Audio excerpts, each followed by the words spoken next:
Hi everyone, it's Adri with Raising Batman.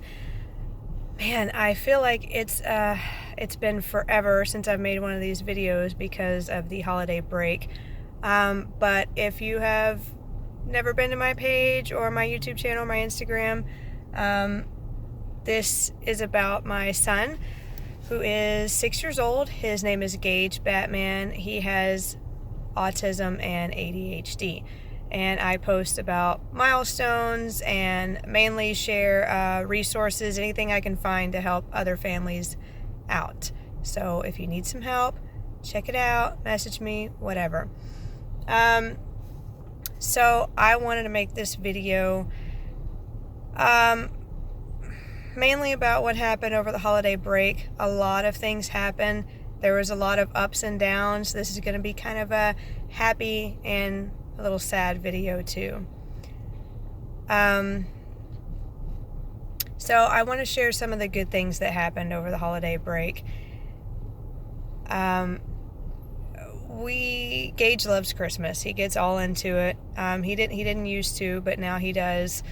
And he got a lot of good stuff that he likes. I got him a lot of sensory things for Christmas. He ended up really liking those things. And he has so many toys, but he got more toys from the grandparents and things like that he absolutely loved. We had a lot of good time with family. He loves enjoying time with family and getting to hang out with them. He loves his cousins and all of his grandparents and just everybody, so he loves going to everybody's house all the time.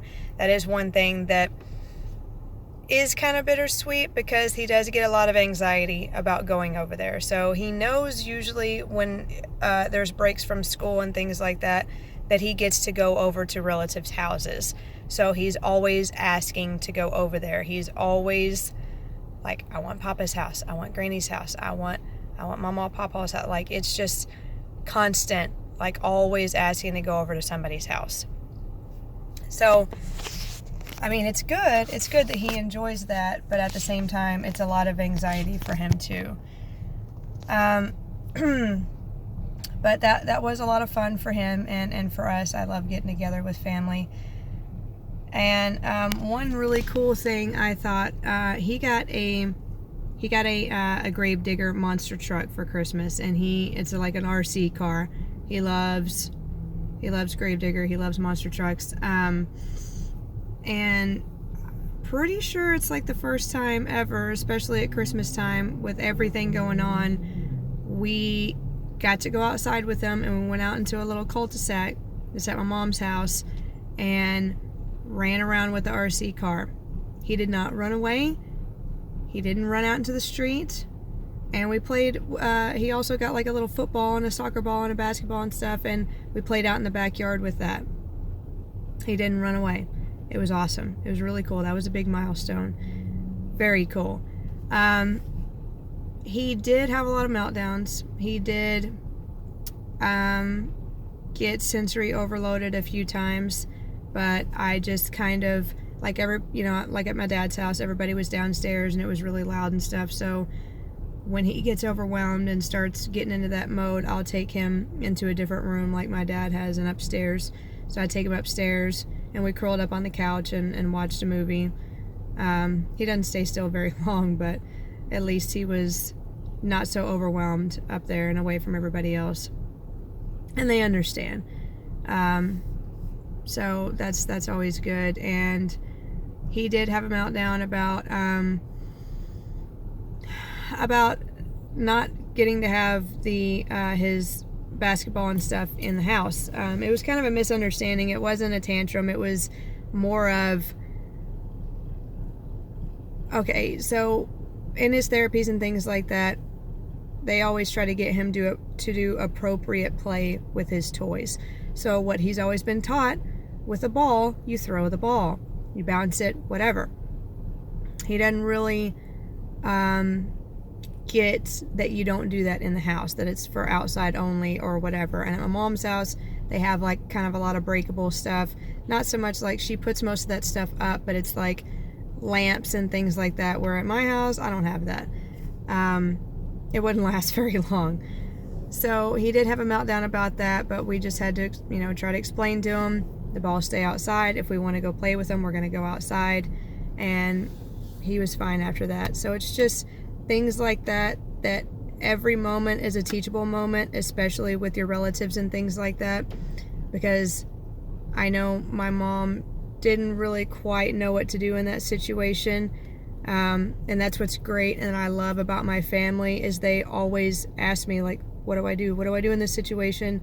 How can I help this situation, instead of like, well, he's just a brat, he needs to get over it. Like, from what I've hear from a lot of other people and their families and things like that, whereas my family is a lot more understanding and supportive, which I am very, very grateful for. They do understand that it's not a discipline issue, it's not a tantrum. There's a difference between a tantrum and a meltdown. So those are some good things. A couple milestones. He did not have an accident this whole entire break, which I am so happy for. I think we got this down and it's gonna stick this time. I hope it is. He's still in underwear and he's doing amazing with it. So I think that's great. He's requesting to go, and not every time. I do still have to take him and just say, hey, let's go. He'll kind of be doing, the little potty dance or whatever, and I'll take him. So that is awesome. He did try a lot of new foods too, which I was very proud of him for that. He actually tried a gingerbread man cookie and ate the whole thing, which blew my mind. He tried several different candies and things like that. We're building a gingerbread house and different sprinkles and stuff and icing for cookies. We're making cookies, and he did amazing with that. Not so much on the actual food, like the Christmas food and stuff like that. I still had to bring along his food that he would eat, and I had to go shopping on Christmas Eve for said food. Thank God for McDonald's being open on holidays, on things like that. That's kind of our saving grace sometimes, but it is what it is, So another good thing that I was excited about is, well, it wasn't a good thing at first, what happened to my old car. We ended up having to get a new car. Old car is no longer there, but it's new to me. It's a used car, so I got my first minivan, which is something I said I would never get. But you know what? After having kids and being in a bunch of different vehicles with them, the first time I got into a minivan, I was like, this is awesome. It is so practical. It's great. I love it. And, it's got that third row back there, bucket seats. I'll show it to you while it's clean because I've only had it for less than a week. It's not going to last very long. It's already been kind of dirty, but it wasn't that bad. So, those are the good things for the holidays. I hope everybody else had a good holiday. It can be very, very hard for our kiddos. He hasn't been doing good with the no school and no therapies. Today is an ABA. It's the first time he's been in therapy for a while. Yesterday he did speech. So, and at speech he probably, threw himself on the floor maybe about 6 or 7 times in a 45-minute session. Just not wanting to do it. We got to get back in the swing of things and get him back to his normal routine. These breaks are always the hardest and it'll take a while, but he'll get back into it.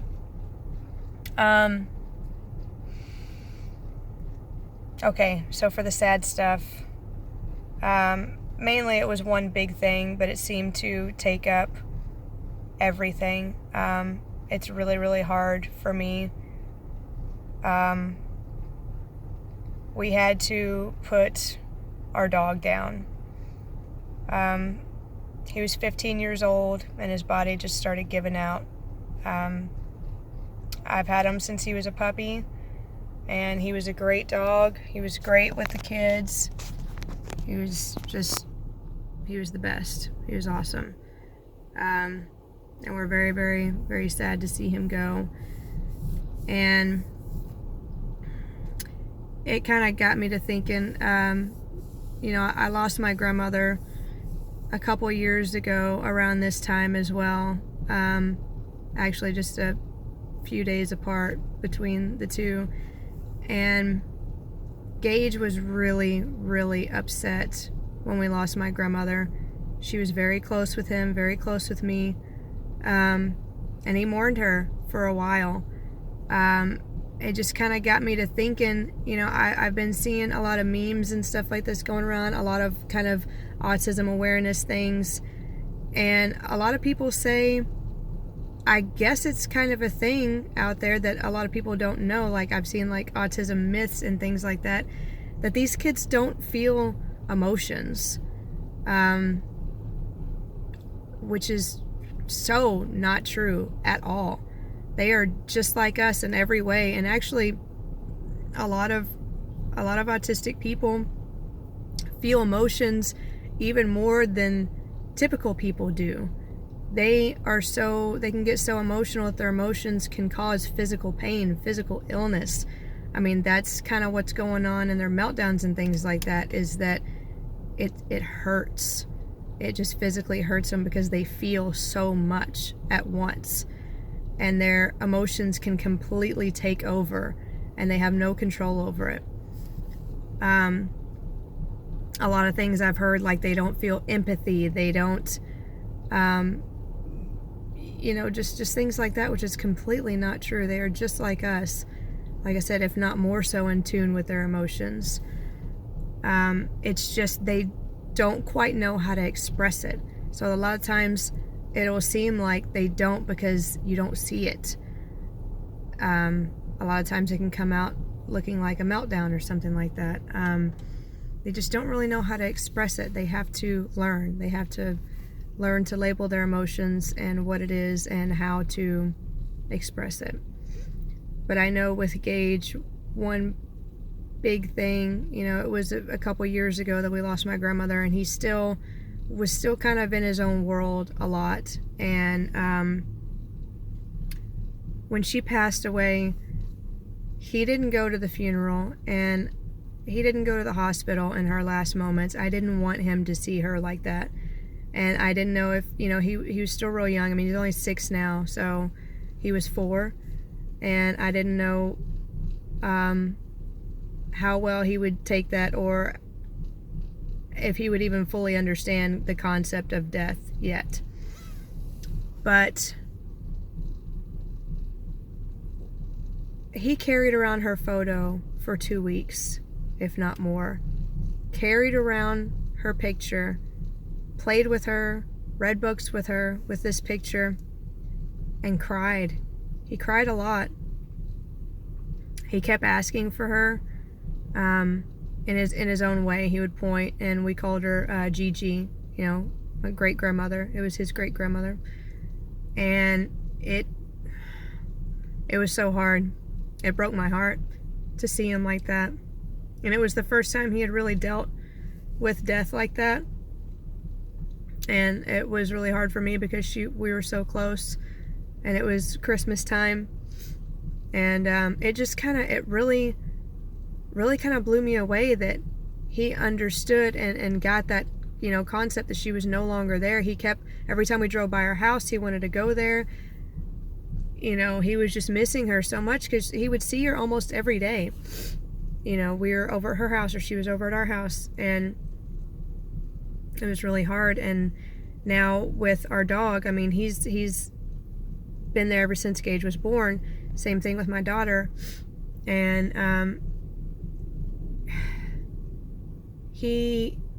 I'm putting a little video together for my dog, a little memorial video, and Gage was watching it with me the other night, and he said before he walked off, he was like, "Night night, Kilo, I love you."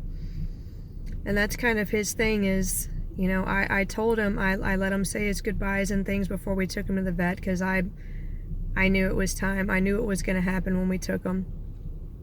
And, you know, he told him bye again. I didn't think he really grasped that this is the last time he's going to see him.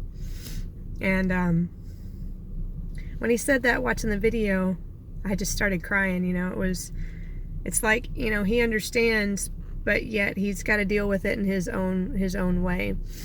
And I plan on printing out, a more recent picture of him to put with his ashes and things, and let Gage have that photo and have, so he can grieve in his own way.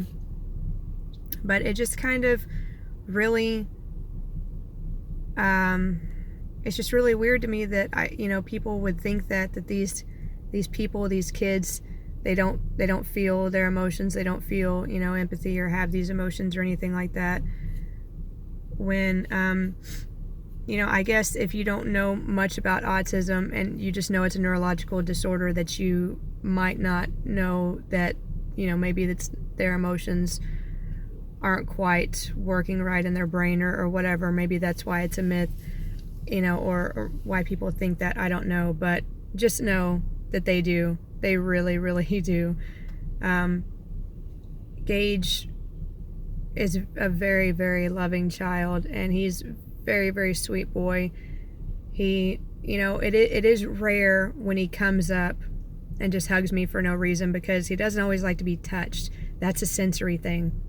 That doesn't mean that he doesn't love me or he doesn't feel those emotions, because he does. He does come up to me just randomly and say, "I love you, Mama," and give me a hug, or "Thank you, Mama." But before, he didn't hardly do that because he couldn't talk. But he would just, kiss me or hug me or something like that. But the only reason that's a rarity is because of the sensory issues.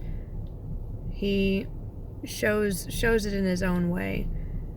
But besides that, so it might not be as mainstream as like what most people do, hugging and kissing or things like that, but it's there, and he does. It's in the little things that he does all the time. It's the looks he gives you, the smiles, the things like that. It's just, they have a hard time regulating it sometimes. And I know some kids are overly touchy-feely, like they know no personal space. They're just all over you all the time, always hugging, always really clingy, and that's great too.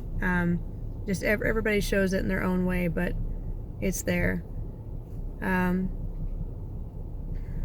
It's just crazy how, like I said, I didn't know how much he would grasp the whole thing of death, but he's had to deal with it before, and he knows, and it's really sad, but it's good to, see him kind of, get it out in his own way. So that was our holiday break. This is already a long video, but I just basically wanted to give you guys an update and give you some milestones and some ups and downs, because honestly, that's really how it is, especially with our kids with autism. It's a roller coaster. It's ups and downs. They're really, really highs and really, really lows, and that's the reality of it. It's not always consistent, especially when their world changes so much all the time, and with these holiday breaks and school breaks, and just it's really hard. But there are good things out of it, and you just got to stay positive and keep on going, and know that there is a light at the end of the tunnel. It'll get better. You might have bad days, but there will be very, very good days too. So yeah, hope everybody has a good rest of the week, a good weekend coming up. We're gonna go visit some more family for my nephew's birthday this weekend, so that'll be a lot of fun. Gage loves his cousins, and so does Harley. So I will probably do another video next week once we get things back on track. So thanks, guys.